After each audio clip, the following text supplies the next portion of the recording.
Hello YouTube, and welcome back to another video from me, your host Logan Albright. I don't have a book review for you today because it is a holiday week. I am traveling and I haven't been reading as much as I should, but I thought I would take this opportunity on the week of Thanksgiving in the United States, at least, to announce a new project that I've been working on to some of you. I have purchased 500 albums from the year 1973, and I wanted to talk about them. Now, you may be wondering, why would I do such a thing? It seems crazy. I was inspired to do this a number of years ago by a comedian, a British comedian named James Acaster, who I think is very funny and I like a lot. And he had some kind of a breakdown, and he bought 500 albums from the year 2016. And he insists that 2016 is the best year for music, and he's talked about it a lot. And he says nobody can contradict him because nobody else has bought 500 albums from a single year. And I wanted to contradict him because I don't think 2016 is the best year in music. I am a 70s boy. I like 70s music. And I happen to think 1973 might be the best year for music. One of the best, certainly. It contains many of my favorite albums.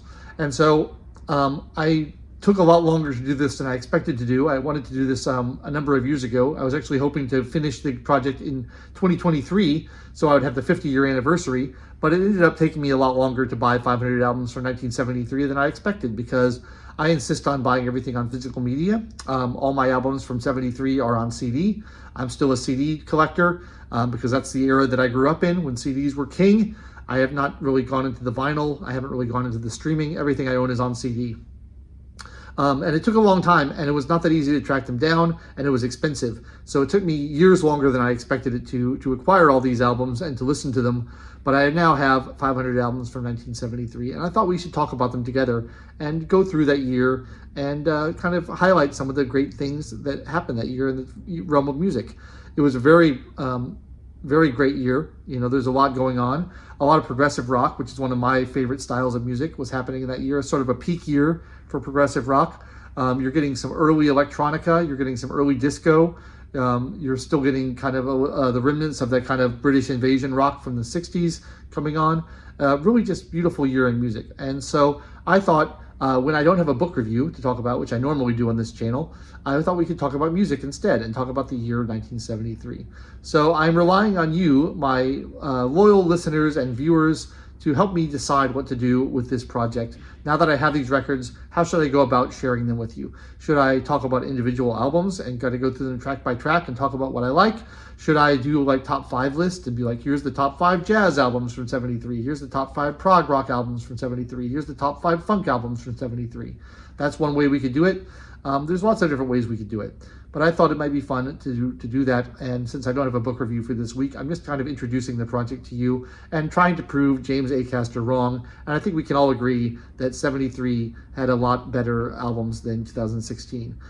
Again, it was difficult to acquire them because a lot of these albums have not even been released on CD. A lot of them are out of print. A lot of them you can't get. So it took a long time for me to get them. But I have, a pretty decent collection now, and I think there's enough there to start talking about them and go through them. So let me know what you want me to do. Let me know if you want me to do individual albums, do top 5 lists, do genre lists, whatever you think would be useful and interesting if you are interested in music.